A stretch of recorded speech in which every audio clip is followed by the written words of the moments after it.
Kahit di pa nagsisimulang tag-init, ramdam na ang kakulangan ng supply ng tubig sa ilang bahagi ng bansa. At posible raw yung maranasan sa iba pang lugar ayon sa National Water Resources Board. Kaya ngayon pala, naghahanda na raw ang ilang ahensya ng gobyerno. Sabi pa naman ng Pag-asa, maaring umiral ang El Nino simula sa Hunyo kung kailan makararanas na mas mababa sa normal na busang ulan ang buong bansa.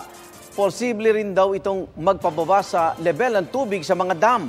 2018 hanggang 2019 nang huling magka-El Nino, kung kailan mahigit 200,000 magsasaka ang apektado.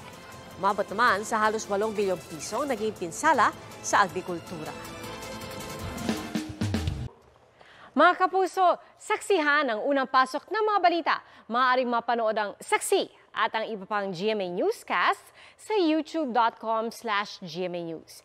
I-click lang ang subscribe button. At sa mga kapuso abroad, maaari po kaming masubaybayan sa GMA Pinoy TV at www.gmanews.tv.